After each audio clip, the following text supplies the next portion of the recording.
Bulletin में बात होगी बिहार में ऑपरेशन लालटेन से घबराई नीतीश सरकार की। अमेठी में राहुल गांधी की भारत जोड़ो न्याय यात्रा रोकने की बीजेपी की साजिश के खुलासे की।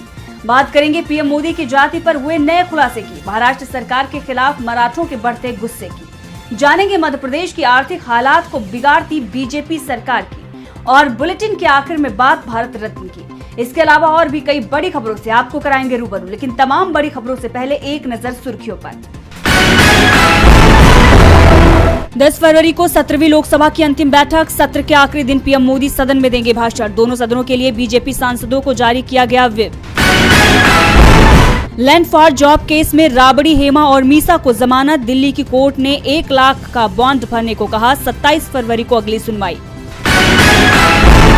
आगामी लोकसभा चुनाव के लिए चुनाव आयोग ने जारी किया डेटा। इस साल 97 करोड़ मतदाता डालेंगे मतदान।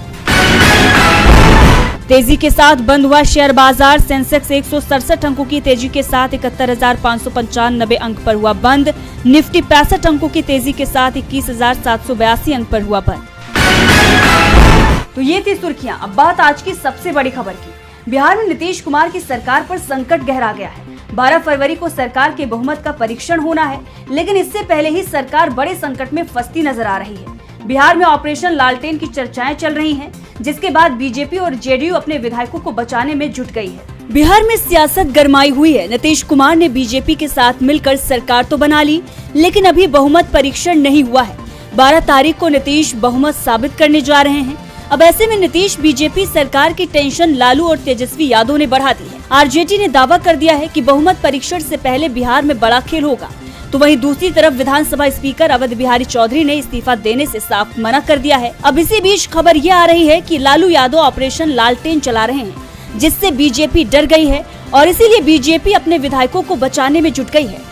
खबर ये भी सामने आ रही है कि बीजेपी ने अपने विधायकों को बोधगया शिफ्ट करने का प्लान बना लिया है। बीजेपी विधायक पलटी न मार जाएं, इसीलिए बीजेपी उनकी बाड़ेबंदी करने में जुट गई है। बीजेपी प्रदेश अध्यक्ष और डिप्टी सीएम आरजेडी के खेल करने के दावे पर धमकी दे रहे हैं। बीजेपी नेता विधायकों की फाइल खोलने की बात कर रहे हैं। वहीं केंद्रीय मंत्री गिरिराज सिंह ने भी आरजेडी को कानूनी कार्रवाई का डर दिखाया है। अब ऐसे में देखना दिलचस्प होगा कि बिहार में ऑपरेशन लालटेन से कैसे बचते हैं बीजेपी विधायक। वहीं चर्चा इस बात की भी हो रही है कि ऑपरेशन लोटस पर ऑपरेशन लालटेन भारी पड़ता नजर आ रहा है, इसीलिए बीजेपी अपने विधायकों को लेकर बोधगया भाग रही है। पहली बार बीजेपी को अपने विधायकों के टूटने की चिंता सता रही है, तो घबराए हुए नीतीश कुमार भी हैं। उन्होंने तुरंत अपने सभी विधायकों को पटना बुला लिया है। बीजेपी की चिंता सिर्फ बिहार तक सीमित नहीं है, यूपी में भी वो चिंता में है और चिंता का कारण बन गए हैं राहुल गांधी और उनकी भारत जोड़ो न्याय यात्रा, जिसे रोकने की अब यूपी में साजिश होने लगी है। भारत जोड़ो न्याय यात्रा 16 फरवरी को यूपी में प्रवेश कर रही है। चंदौली, वाराणसी, जौनपुर, इलाहाबाद और आगरा समेत 20 जिलों से होते हुए राजस्थान के भरतपुर पहुंचेगी। न्याय यात्रा 19 फरवरी को अमेठी पहुंचेगी, जहां यात्रा में अखिलेश यादव भी शामिल होने वाले हैं। कांग्रेस अध्यक्ष मल्लिकार्जुन खड़गे ने अखिलेश को यात्रा में शामिल होने का निमंत्रण दिया था, जिसके बाद सपा अध्यक्ष ने रायबरेली और अमेठी में यात्रा में शामिल होने की बात कही है। अब ऐसे में योगी सरकार की तरफ से अमेठी में धारा 144 लागू कर दिया गया है। जिले में धारा 144 लगने के बाद 19 फरवरी को अमेठी आ रही न्याय यात्रा पर संकट के बादल मंडराने लगे हैं, क्योंकि राहुल की न्याय यात्रा में कई नुक्कड़ सभाएं और जनसभाएं भी प्रस्तावित है। अब ऐसे में सवाल ये उठ रहे हैं कि क्या बीजेपी न्याय यात्रा से घबरा गई है, इसलिए यात्रा को रोकने के लिए साजिश रच रही है। वहीं प्रशासन की तरफ से बताया जा रहा है कि अमेठी में आने वाले त्योहारों और परीक्षाओं को लेकर जिले में धारा 144 लगाई गई है। धारा 144 जिले में 31 मार्च तक प्रभावित रहेगी। वैसे ये कोई पहली बार नहीं है जब राहुल गांधी की भारत जोड़ो न्याय यात्रा को रोकने की कोशिश की गई हो। इससे पहले बीजेपी शासित राज्यों में यात्रा को मंजूरी न देना, राहुल गांधी और कांग्रेस नेताओं पर एफआईआर दर्ज करने जैसे मामले सामने आ चुके हैं। अमेठी में तो अभी से ही धारा 144 लगा दी गई है, यानी राहुल गांधी की यात्रा रोकने की पूरी तैयारी की जा रही है। लेकिन इससे बीजेपी उल्टा सवालों में घिरती हुई नजर आ रही है। वैसे सवालों में तो प्रधानमंत्री का खुद को सबसे बड़ा ओबीसी बताने वाला दावा भी फंस गया है, क्योंकि कांग्रेस ने अब तो सबूत भी रख दिए हैं, जिसमें ये कहा जा रहा है कि पीएम मोदी ओबीसी नहीं है, सामान्य जाति में पैदा हुए हैं। राहुल गांधी इस समय अन्याय के खिलाफ न्याय यात्रा निकाल रहे हैं। इसी दौरान राहुल गांधी लगातार जाति जनगणना का मुद्दा भी उठा रहे हैं और इसी के साथ पीएम मोदी के ओबीसी वाले बयान पर उन्हें घेर भी लिया है। इसी कड़ी में राहुल गांधी ने छत्तीसगढ़ में यात्रा के दौरान पीएम मोदी के जाति को लेकर बड़ा बयान दिया। उन्होंने कहा कि पीएम मोदी का जन्म सामान्य परिवार में हुआ। पीएम नरेंद्र मोदी का जन्म ओबीसी परिवार में नहीं हुआ है और वो खुद को ओबीसी बताकर लोगों को गुमराह कर रहे हैं। अब इसी मामले पर राजनीति तेज हो गई है और अब कांग्रेस ने इस मामले में नए सबूत भी पेश कर दिए हैं। गुजरात कांग्रेस अध्यक्ष शक्ति सिंह गोहिल ने कहा है कि पीएम मोदी अपनी जाति के नाम पर देश को गुमराह कर रहे हैं। वो हमारे सवालों के जवाब दें। अगर आप सबसे बड़े ओबीसी हैं तो अपने नाम के आगे मोदी घांची, मोदी तेली क्यों नहीं लिखते? 1 जनवरी 2002 को जारी किए गए नोटिफिकेशन में कहीं भी मोदी जाति का जिक्र नहीं है। ऐसे में आप पर ये कैसे लागू होता है? आपके और आरएसएस के गुरु गोलवलकर SC/ST आरक्षण के खिलाफ थे। आप उनसे सहमत हैं या नहीं? 1978 में जब कर्पूरी ठाकुर 26% का आरक्षण लेकर आए तब जनसंघ ने इसका विरोध किया था। उस पर आपका क्या मत है? 1981 में गुजरात में ओबीसी का 21% आरक्षण आया, तब ABVP व बीजेपी ने इसका विरोध किया था। क्या आप सहमत हैं? और क्या कुछ कहा है शक्ति सिंह ने, सुनिए। मोदी जी का प्रधानमंत्री का ख्वाब जागने से पहले कभी भी मोदी जी ने यह कहा हो कि मैं पिछड़ी जाति का हूं, मैं घांची हूं, एक वर्ड पहले का दिखा दीजिए। आपको किसी रिकॉर्ड में नहीं मिलेगा कि मैं घांची हूं, मैं या तेली हूं या पिछड़ी जाति का हूं, कहीं नहीं मिलेगा। तो आपने सुना कांग्रेस सांसद को, जो ये बता रहे हैं कि किसी को कोई भी शक करने की गुंजाइश न रहती अगर उसकी बार बार झूठ बोलने की फितरत न होती। कांग्रेस ने पीएम मोदी के जाति का मुद्दा ऐसे समय में उठाया है जब लोकसभा चुनाव सिर पर है। ऐसे में माना यह जा रहा है कि कांग्रेस के इस खुलासे से बीजेपी को लोकसभा चुनाव में भारी नुकसान हो सकता है। ओबीसी का मुद्दा तो आने वाले समय में भी चर्चाओं में बना रहेगा। बात सिर्फ पीएम मोदी की ही नहीं है, बात पूरे ओबीसी समुदाय की है और इस समय ये सबसे ज्यादा महाराष्ट्र की एनडीए सरकार को परेशान कर रहा है। यहाँ मराठा नेता मनोज जरांगे ने एक बार फिर सरकार के खिलाफ बड़े आंदोलन का ऐलान कर दिया है। तो क्या कहा है जरांगे ने, देखिए इस रिपोर्ट में। मराठा आरक्षण का चेहरा बनकर सामने आए एक्टिविस्ट मनोज जरांगे पाटिल ने महाराष्ट्र के शिंदे सरकार और मंत्री और ओबीसी नेता छगन भुजबल को चेतावनी दी है। मनोज ने कहा कि अगर वे मराठा समुदाय के लिए मांगे जा रहे आरक्षण की राह में बाधाएं पैदा करते हैं तो हम मंडल आयोग को चुनौती देंगे। जरांगे ने ये भी कहा कि जिन लोगों ने पहले से ही खुद को कुनबी समुदाय का साबित कर दिया है, अगर सरकार ने उन्हें सर्टिफिकेट देने का आश्वासन लागू नहीं किया तो वो 10 फरवरी से नए सिरे से प्रदर्शन शुरू करेंगे। मनोज नासिक में मीडिया से चर्चा कर रहे थे। इस दौरान उन्होंने भुजबल पर निशाना साधते हुए कहा, जैसे आपके बेटे बेटियां हैं वैसे ही हमारे भी हैं। हम मंडल कमीशन को चुनौती नहीं देना चाहते।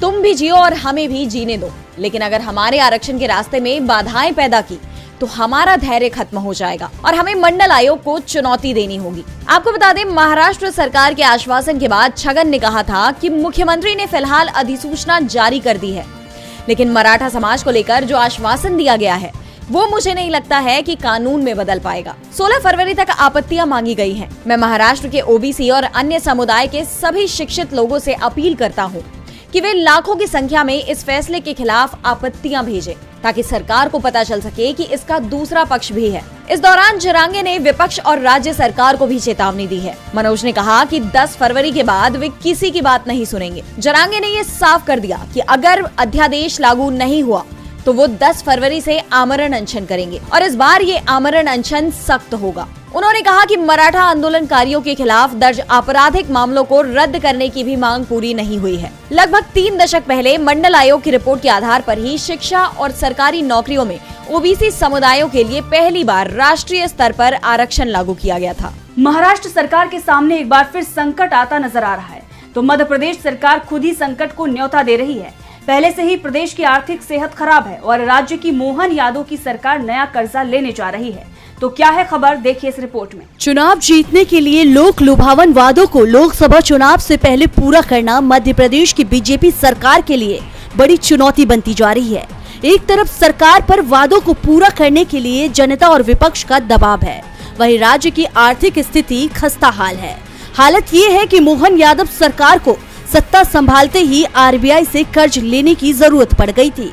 आपको बता दें कि 2023 विधानसभा चुनाव के परिणाम के बाद मध्य प्रदेश में फिर बीजेपी सत्ता में आई और मोहन यादव को मुख्यमंत्री बनाया गया, जिसके 1 महीने के अंदर ही सरकार ने 23 जनवरी 2024 को 2500 करोड़ का आरबीआई से कर्ज लिया। इसके 15 दिन बाद मोहन सरकार ने फिर 7 फरवरी 2024 को 3000 करोड़ का कर्ज ले लिया। वहीं एक बार फिर मध्य प्रदेश में बीजेपी सरकार ने कर्ज लिया है। ये 1500 करोड़ के रूप में 16 और 17 सालों की अवधि के लिए लिया गया कर्ज है। इस तरह देखा जाए तो नई सरकार गठित होने के बाद सरकार ने 15 दिन के अंतराल में 5500 करोड़ का कर्ज लिया है। आपको बता दें कि शिवराज सरकार के दौरान चुनाव परिणाम घोषित होने से पहले भी 28 नवंबर को 2000 करोड़ का कर्ज सरकार को लेना पड़ा था। सूत्रों का दावा है कि इस वित्तीय वर्ष की समाप्ति से पहले सरकार 31 मार्च तक बाजार से 8000 करोड़ तक का कर्ज उठाने की तैयारी में है। इन कर्जों में से एक का भुगतान 7 फरवरी 2040 जबकि दूसरे का 7 फरवरी 2041 तक करने का समय रखा गया है। आपको बता दें कि इससे पहले की शिवराज सरकार ने पिछले साल अक्टूबर महीने में ही 3 बार में 4000 करोड़ रुपए का कर्ज लिया था। सितंबर महीने में राज्य सरकार की घोषणाओं के क्रियान्वयन समेत कर्मचारियों और अन्य वर्गों को दी जाने वाली सेवाओं के लिए 4500 करोड़ रुपए का कर्ज लिया था। अब तक के कुल कर्ज को मिलाकर देखें तो मध्य प्रदेश सरकार पर करीब 3.5 लाख करोड़ रुपए से ज्यादा का कर्ज हो गया है। अब देखना होगा कि सरकार और कितने कर्ज में डूबती है, क्योंकि कर्ज का भार सरकार पर जितना रहेगा उतना ही पैसा सरकार जनता से किसी न किसी बहाने वसूलेगी। हर महीना नया कर्ज, सरकार कर्ज से ही चल रही है। और सबसे बड़ी बात तो ये है कि अभी तो बीजेपी की सरकार ने चुनावी वादे पूरे ही नहीं किए हैं। ऐसे में सवाल मोदी की गारंटी पर भी है, क्योंकि गारंटी को लोकसभा चुनाव से पहले पूरा करने का दबाव है। तो दूसरी तरफ चुनाव भारत के पड़ोसी देश पाकिस्तान में भी हुए हैं, जहां आज परिणाम सामने आ रहे हैं। तो पाकिस्तान में किसकी बन सकती है सरकार, देखिए इस रिपोर्ट में। पाकिस्तान में आम चुनाव के परिणामों को लेकर पेच फंस गया है। पूर्व पीएम इमरान खान की पार्टी पीटीआई ने 2/3 से ज्यादा सीटों पर जीत का दावा किया है। इमरान खान खुद जेल में है और उनकी पार्टी का नामो निशान चुनाव आयोग ने जब्त कर लिया है। पीटीआई के उम्मीदवार निर्दलीय चुनाव लड़े थे और इनमें से बड़ी संख्या में ये उम्मीदवार चुनाव जीत कर आए हैं। पीटीआई की तरफ से दावा किया जा रहा है कि काउंटिंग में जमकर धांधली की जा रही है। हमारे जो उम्मीदवार चुनाव जीत चुके हैं उनके परिणाम घोषित नहीं हो रहे।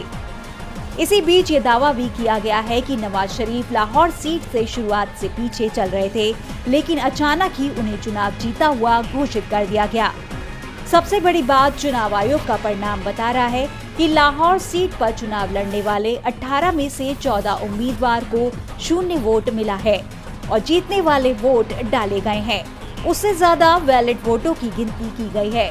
पीटीआई ने पंजाब प्रांत में भी 2/3 सीटें जीतने का दावा किया है, लेकिन पाकिस्तान चुनाव आयोग की वेबसाइट पर पंजाब प्रांत की भी किसी भी सीट का चुनाव परिणाम शो नहीं हो रहा था।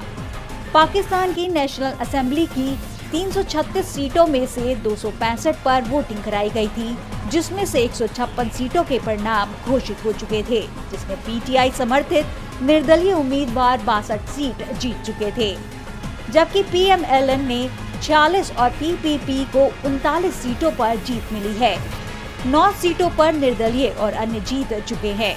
इस बीच पीटीआई के कार्यकर्ताओं ने पाकिस्तान के 2 दर्जन से ज्यादा शहरों में प्रदर्शन शुरू कर दिए हैं। उनका दावा है कि चुनाव आयोग धांधली कर चुनाव परिणाम बदल रहा है।